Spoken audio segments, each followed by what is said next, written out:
My dear all students and viewers, welcome on my YouTube channel। जैसा कि आप सभी को मालूम है, पिछले विगत एक सप्ताह से होल्डिंग कंपनी चल रहा है, जिसमें भिन्न भिन्न टॉपिक आए हैं और अलग अलग टॉपिक का ट्रीटमेंट अलग अलग तरीके से किया गया है। और आज पुनः एक नया टॉपिक आ रहा, पहले आया था गुडविल, जो कि बैलेंस शीट में पहले से दिया हुआ था। और आज जो एक नया टॉपिक आया है वो एडजस्टमेंट में यदि प्रॉफिट एंड लॉस और जनरल रिजर्व दिया हो तो वैसी स्थिति में ट्रीटमेंट किस प्रकार किया जाएगा। यानी होल्डिंग कंपनी और सब्सिडियरी कंपनी दोनों का बैलेंस शीट देने के बाद उसके नीचे में एडजस्टमेंट में यदि जनरल रिजर्व और कैपिटल, जनरल रिजर्व और प्रॉफिट लॉस दिया हो तो इसका ट्रीटमेंट किस प्रकार किया जाएगा, ये भी मोस्ट इम्पोर्टेंट क्वेश्चन है। छठा, और इसमें टिक लगा लेंगे। 6 और 8 और एक 5 मैंने बताया था पहले लेक्चर में कि 5, 6, 8 को टिक लगाएंगे। इस तरह का ही क्वेश्चन होल्डिंग कंपनी में देगा, जो कि आज मैं बनाने जा रहा हूँ। पहले क्वेश्चन पढ़ते हैं, उसके बाद यानी क्वेश्चन को हल किया जाएगा। Following are the balance sheet of H Limited and H Limited on 31st March 2015। Shares पहले है equity and liability. Balance sheet पहले दो फॉर्म बनता था, एक अकाउंटिंग फॉर्म में और दूसरा हम लोग फॉर्म जो बनाते थे वो स्टेटमेंट फॉर्म होता था। लेकिन अकाउंटिंग फॉर्म ही सुटेबल होता था, क्योंकि बहुत साइड का जो बैलेंस होता है लेफ्ट एंड राइट का हम लोग इक्वल करते थे। यहाँ अभी जो बनता है और न्यू जो ICI का जो गाइडलाइन जारी किया गया उसके अनुसार अभी जो है बैलेंस शीट का फॉर्मेट है जो स्टेटमेंट फॉर्म बनता है। इसलिए स्टेटमेंट फॉर्म में यानी पहले इक्विटी एंड लायबिलिटी लिखा जाता है, जिसमें share holder fund, non current liability और करेंट लायबिलिटी लिखा जाता है। फिर है एसेट्स, नॉन करेंट एसेट्स, फिर करेंट एसेट्स और फिर मिसलेनियस एक्सपेंडिचर को लिखा जाता है। पहला है इक्विटी एंड लायबिलिटी में शेयर होल्डर फंड में दिया हुआ शेयर ऑफ 100 इज यानी 2,50,000 100 से भाग देंगे 25,000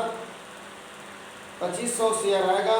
जनरल रिजर्व दिया हुआ है एज का 55,000 और एज का 28,000।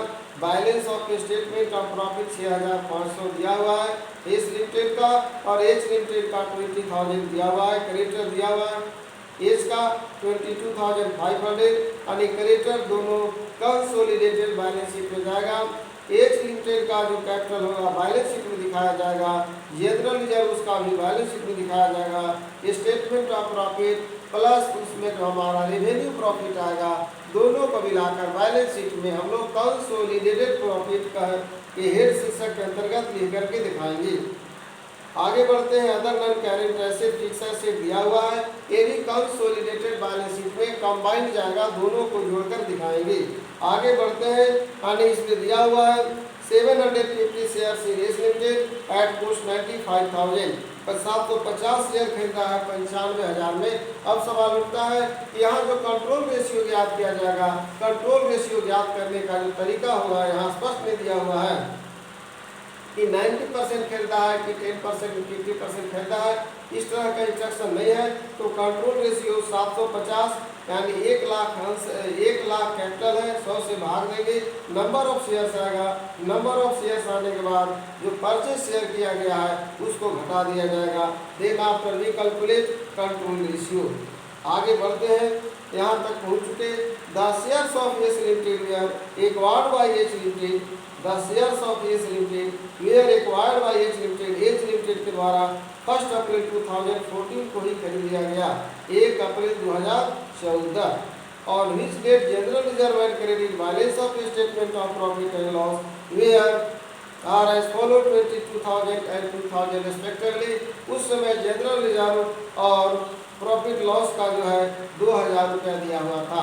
मतलब at the time of acquisition, at the time of purchase of subsidiary company जो दिया हुआ है प्रॉफिट और लॉस और जनरल रिजर्व, यह जो है कैपिटल प्रॉफिट होगा। ये पहले बताया जा चुका है कि जिस स्थिति को खरीद रहा हो उसके पहले का जो भी प्रॉफिट लॉस होगा, जनरल रिजर्व रिजर्व फंड होगा, तो सारा कैपिटल प्रॉफिट माना जाएगा या होता है।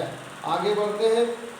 In the books of subsidiary company prepare consolidated balance sheet as on 31st March 2015।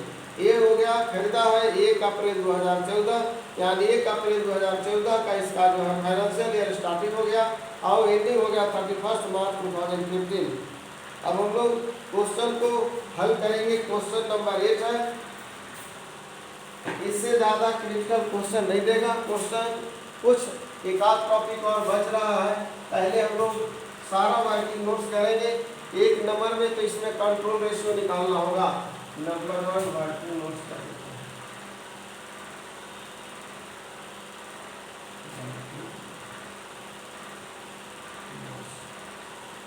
Control ratio, number of shares of subsidiary company, number of shares of ACE Limited, number of share of ACE Limited। इसका हो जाएगा 1 लाख दिया हुआ है capital, जिसमें 100 से भाग देंगे तो 1000 शेयर हो गया। अब हम लोग शेयर्स परचेज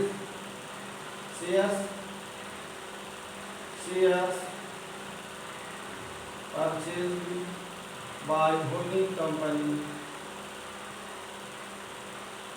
एच लिमिटेड खरीद लिया 750, यानी 1000 माइनस 750 बचा रिमेंस 250। इसका रेशियो होगा, इसका 750 इंटू 250, 25 दिया 75 और 25 से कम 25, 3/4 1/4, एक कंट्रोल रेशियो हो गया। दूसरा हम लोग निकाल रहे हैं इसमें नंबर 2 करेंट ईयर्स पीटी। ये करेंट ईयर पीटी निकालने के लिए करेंगे क्या, 8वां जनरल रिजर्व इसका दिया हुआ 28,000, ये हो गया जनरल रिजर्व 28,000, बाहर में दिया हुआ 22,000। इसका मतलब है कि ये जो है उसमें ऐसे भी पिछले साल का बैलेंस इसमें शामिल होगा 22,000, 6,000 घटा देंगे। डी हो गया profit, statement of profit loss. इसका देखेंगे कि बैलेंस शीट में 31 मार्च को दिया हुआ 6,500 और एडजस्टमेंट में बाहर दिया हुआ है 2000, ये हो गया 4,500, यानी हो गया 10,500। ये हो गया करेंट ईयर प्रॉफिट। देखते हैं करेंट ईयर प्रॉफिट इस लिमिटेड दिया हुआ है करेंट ईयर प्रॉफिट 10,500। अब हम लोग इसको बांटेंगे, करेंट ईयर प्रॉफिट को ही रेवेन्यू प्रॉफिट बोलते हैं।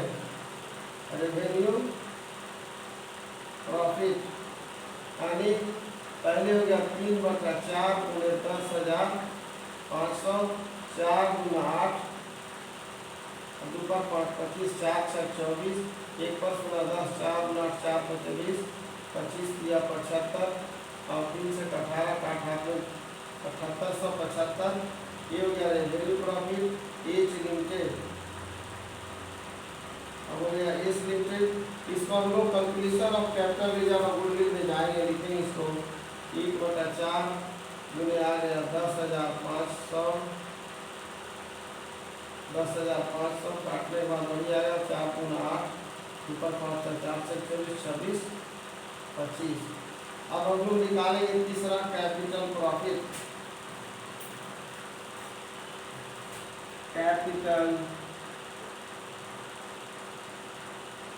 कैपिटल प्रॉफिट पहले बताया कि जिस तिथि को आगे परचेज किया जा रहा है उस तिथि के पूर्व और उसके बाद जो होगा और रेवेन्यू प्रॉफिट होगा, पहले का जो होगा या उस तिथि को जो होगा वो होगा कैपिटल प्रॉफिट।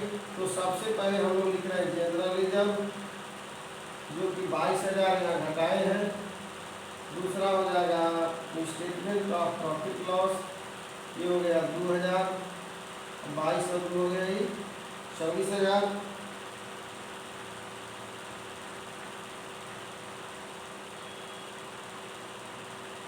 अब इसको बांटेंगे हम, एच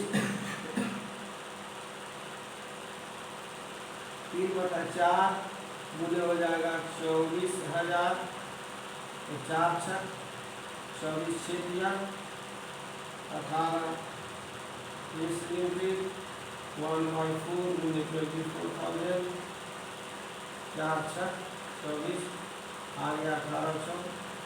अब ये निकालेंगे हम लोग कैपिटल प्रॉफिट, करेंट या रेवेन्यू प्रॉफिट निकल गया है। अब हम लोग निकालेंगे calculation of 1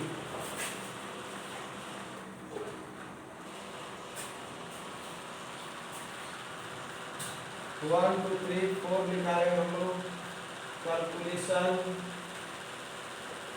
of goodwill, public capital, reserve. अभी परिस्थिति पर निर्भर करता है कि क्या कंडीशन होगा। पहले लिखाएगा कॉस्ट ऑफ एक्विजिशन, यानी खरीदा है 8वां का कॉस्ट ऑफ एक्विजिशन 750, 95,000 में खरीदा है current asset, 95 cost of acquisition यानी परचेज है 95,000 लेस होगा नंबर 1 इस वैल्यू ऑफ शेयर्स, इस वैल्यू ऑफ शेयर। तो शेयर था 1 लाख का, यानी 1/4 में सीधे हो गया 1 लाख, काटेंगे हम लोग 25,000 वैल्यू देते हैं। इसके बाद आएगा दूसरा कैपिटल प्रॉफिट, कैपिटल प्रॉफिट देखते हैं।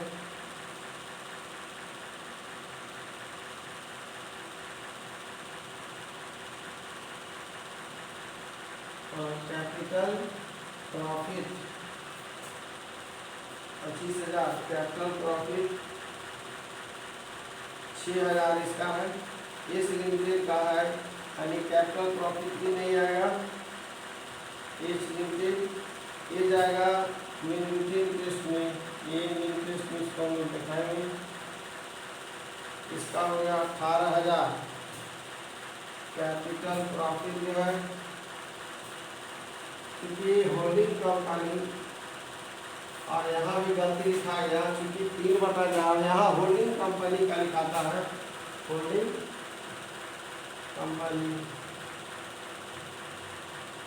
वो मिनोरिटी इंटरेस्ट का है 3/4, 3 हो गया 1 लाख, 3/4 इंटू 1 लाख तो 25,000 भी हो जाएगा, 25 दिया तो 76,000 हो गया। कैपिटल प्रॉफिट हो गया, यानी यहाँ पर भी 3/4 निकाला हुआ है। कैपिटल प्रॉफिट जो है 3/4 18,000 निकाला हुआ है। कैपिटल प्रॉफिट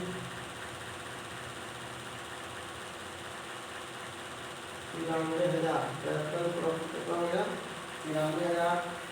याद रखें वहाँ मिस्टेक हो रहा था क्योंकि अभी हम होल्डिंग कंपनी को ले रहे हैं। इस लिमिटेड का मतलब इंटरेस्ट यहाँ भी होगा, रेवेन्यू प्रॉफिट इस लिमिटेड इंटरेस्ट होगा, क्योंकि अभी होल्डिंग कंपनी का निकाल रहे हैं कैपिटल और रिजर्व की। होल्डिंग कंपनी जो खरीदा है, होल्डिंग कंपनी चुकाया 95,000 और मात्र उसको संपत्ति मिला 93,000 का। तो एक्स्ट्रा पैसा जो पेड किया वो किस चीज़ के बदले में दिया, किस कारण से दिया पैसा, आखिर उसको क्या ट्रीटमेंट करेंगे। तो ये हो जाएगा डिफरेंस जो होगा 2,000, ये हो गया कैपिटल, सॉरी गुडविल होगा, ऊपर घट रहा है, अरे ऊपर बढ़ रहा है, घटता तो गुडविल होगा। पुनः रिपीट करते हैं, क्योंकि ऊपर जो है एक्स्ट्रा पैसा दे रहा है, ये अधिक और ये कम है, तो ये गुडविल होगा। और नीचे अगर बढ़ जाता तो वो कैपिटल रिजर्व कहलाता गुडविल। इस कल को हो गया 2,000, ये भी आ गया। अब 5वां केस हम लोग चलते हैं, माइनॉरिटी इंटरेस्ट।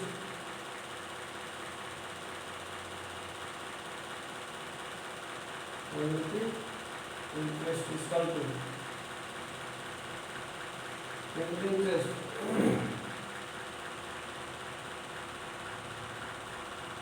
इसका निकालेंगे। सबसे पहले अनसोल्ड शेयर, ये होगा अनसोल्ड शेयर 3/4 में 1 लाख, ये पहले लिख रहे थे, यह हो गया 25,000। दूसरा हो जाएगा बी रेवेन्यू प्रॉफिट, निकाला हुआ रेवेन्यू प्रॉफिट 1/4 निकाला 26/25, 1/4 निकाला हुआ है 2625। सी निकाला हुआ है कैपिटल प्रॉफिट, निकाला हुआ निकाले का जरूरत में कैपिटल प्रॉफिट आ गया 6000, 25 33,625 मिलाते हैं तो आंसर है 25, 2 27 33,625 दिया हुआ है। अब हम लोग निकालेंगे कंसोलिडेटेड बैलेंस शीट। अरे कंसोलिडेटेड प्रॉफिट मतलब मिला हुआ, तो उसका अपना प्रॉफिट देखते हैं कितना है। उसका है अपना प्रॉफिट 20,000। ऐड करेंगे कंसोलिडेटेड प्रॉफिट, रेवेन्यू प्रॉफिट देखना है कितना है 7,800। ये लिमिटेड का है 7,800, 7,875, 20 और 7 27,000, ये हो गया अलग 27,800। यानी सारा कैलकुलेशन, सारा आंसर मिल गया है।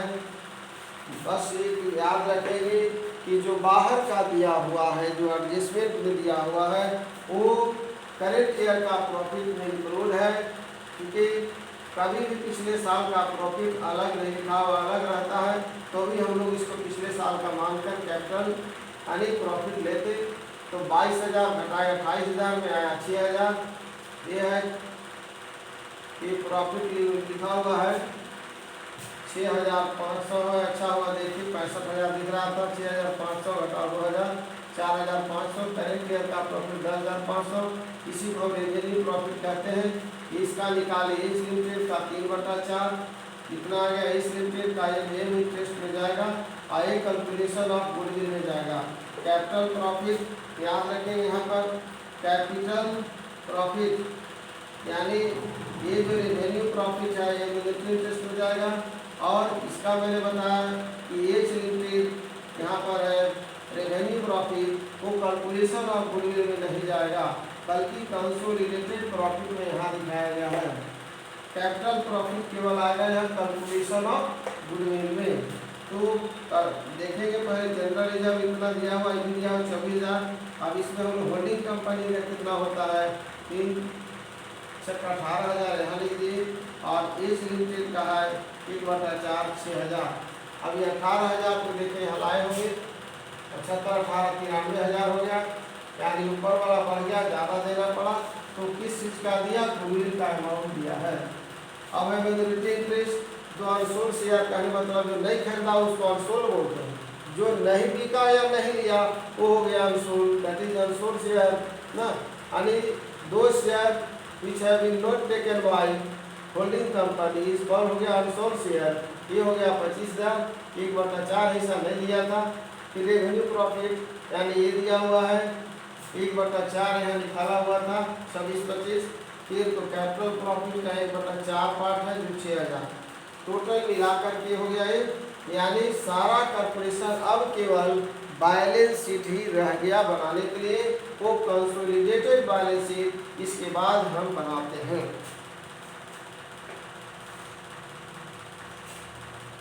अब सारा इंफॉर्मेशन है, चूँकि एक तरफ का मिटाते हैं यानी देख करके लिखना होगा, तो सारा चीज़ आंसर से मिल गया है, तो हम लोग वहीं से देख के लिख लेंगे। या एक साइड का मिटाते हैं जो कुछ हिस्सा बच जाएगा, यानी यहाँ पर मिलिट्री इंटरेस्ट जो बच रहा है कंसोलिडेटेड प्रॉफिट दिखाने के लिए है, और एक गुडविल है, ठीक है, इधर का ही मिटाते हैं।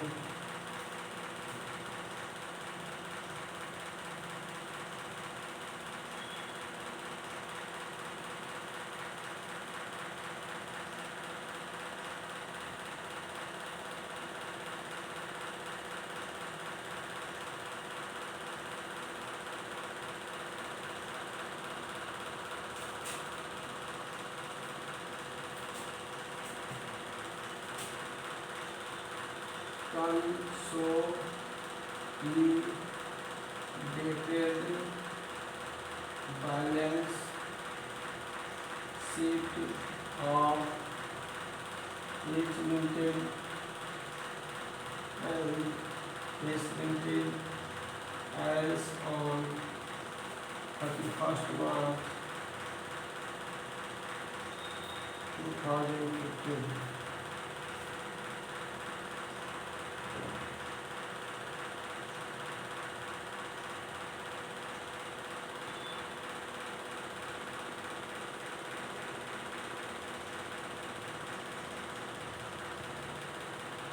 Equity and increase prices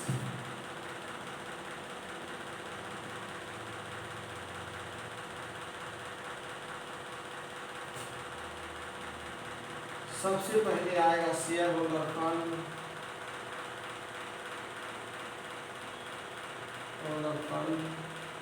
इसमें इसका आएगा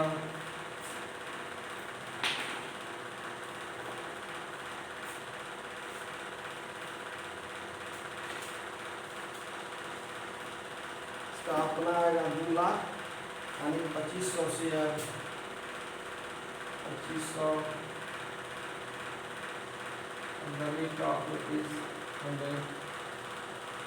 2 4 दिन हो गया 2,50,000 कैपिटल हो गया इसका अपना जनरल रिजर्व आएगा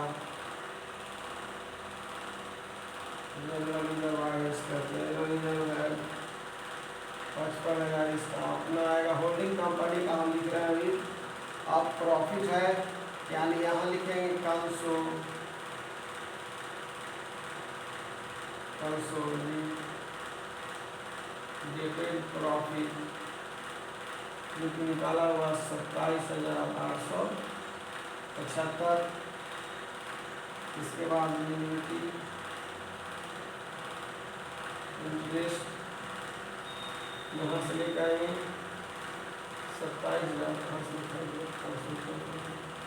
33,625।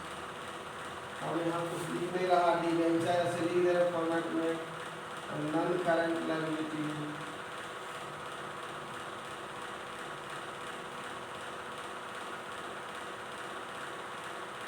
के बाद आ जाएगा तीसरा स्टेज होगा हमारा करंट लायबिलिटी जिसमें होगा सैलरी एज लिमिटेड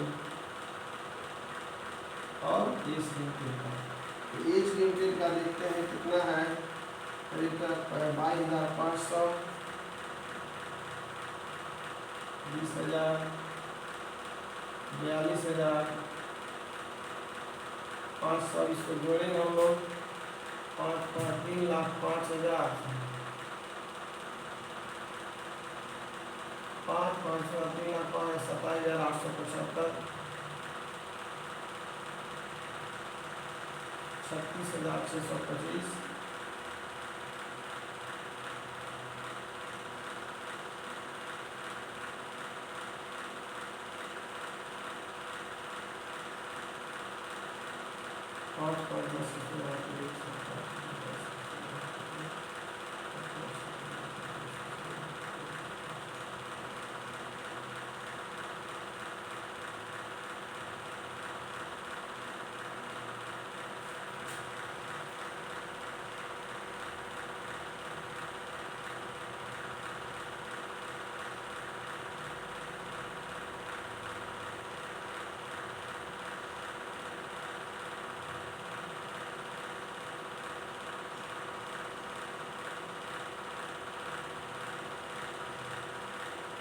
4,09,000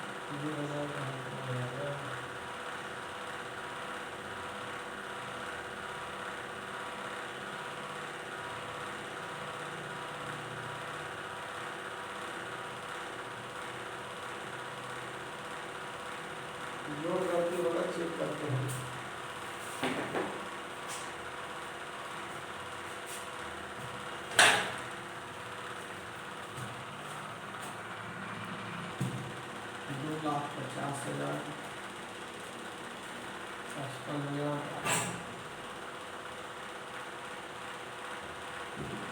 22,875 गलती यहाँ लिखा गया है, वहाँ पर है 33,625, 33,625, यहाँ पर लिखा गया गलती से 36, 33,625, 42,500।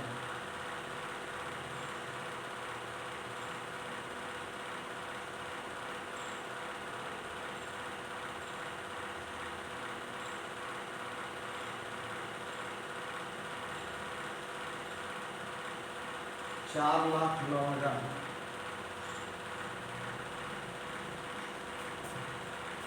4,09,000।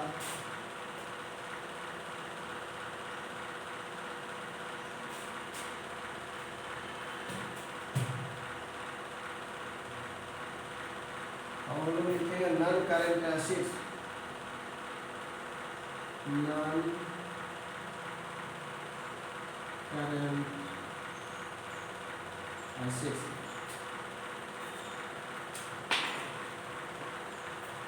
नॉन करेंट एसेट्स में आएगा फिक्स एसेट्स है 2,22,500 फिक्स्ड,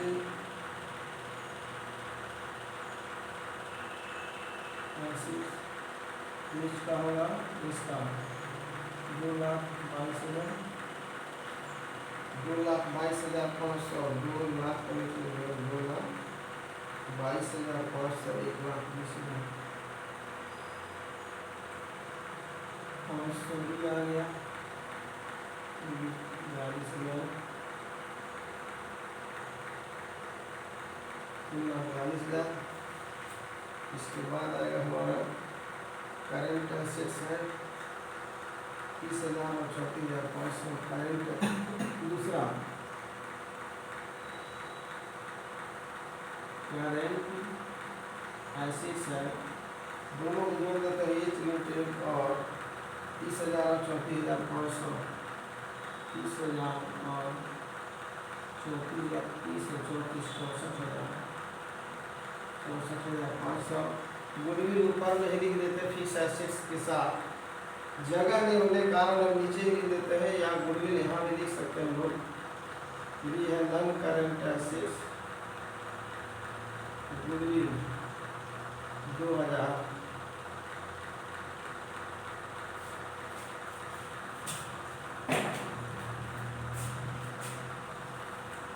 पाँच 10 इसमें 1 1 2 3 2 5 और 4, 1 2 3 1 2 3 और 2 5 4 9 4 और 6 10 इसमें 1 4,09,000। ये बैलेंस शीट मिल गया।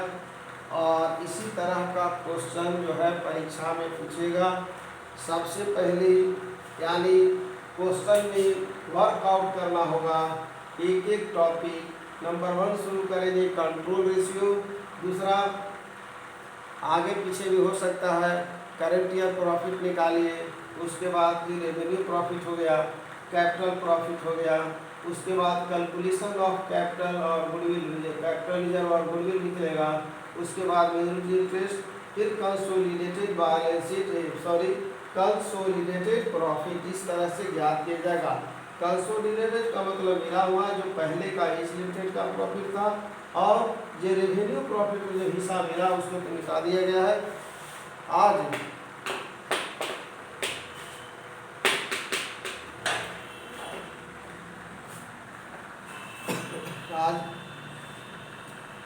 आज यानी एवरी डे, प्रत्येक दिन सभी क्वेश्चन जो भी हल किए जा रहे हैं, अलग अलग टॉपिक के प्रश्नों को मैं हल कर रहा हूँ।